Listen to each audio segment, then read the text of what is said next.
Hello friends, இன்றைக்கி ஒரு chicken சால்னா video பார்க்கலாம் வாங்க. அதுக்கு ஃபஸ்ட்டு இந்த பொட்டுக்கடலை, சோம்பு, கசகசா இது மூணையும் அரை மணி நேரம் ஊற வச்சு எடுத்துக்கிட்டேன். ஊற வச்சும் போடலாம், ஊற வைக்காமையும் போட்டுக்கலாம். நான் சும்மா அந்த கசகசாலாம் நல்லா அரையணுங்கிறதுக்காக ஊற வச்சுக்கிட்டேன்.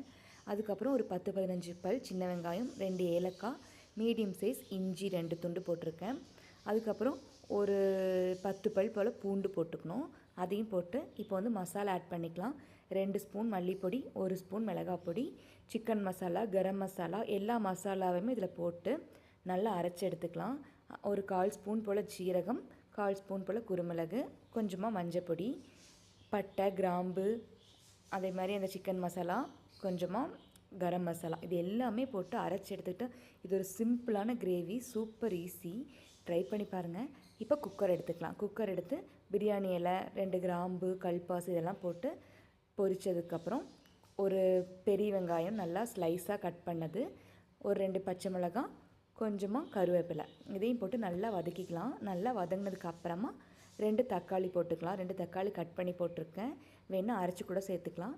நான் 2 தக்காளி கட் பண்ணி போட்டு அதையும் நல்லா மிக்ஸ் பண்ணி எடுத்துக்கலாம். கூடவே கல்லுப்பு போட்டு அது நல்லா வதங்கினதுக்கு அப்புறமா நம்ம அரைச்சி வச்சுக்கிற மசாலா போட்டுக்கலாம். இது நான் பரோட்டாவுக்கு செய்கிறேன் சால்னா.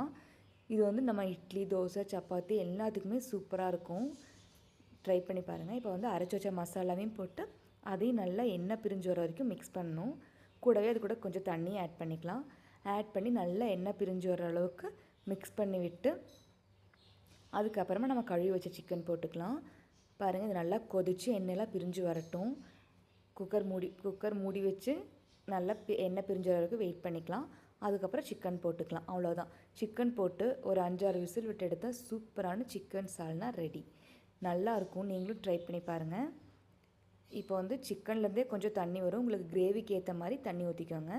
இப்போ விசில் வந்துருச்சு, ஓப்பன் பண்ணி பார்க்கலாம். சிக்கனில் சூப்பராக வெந்திருக்கு. அதே மாதிரி அந்த ஸ்மெல்லே சூப்பராக இருக்குது.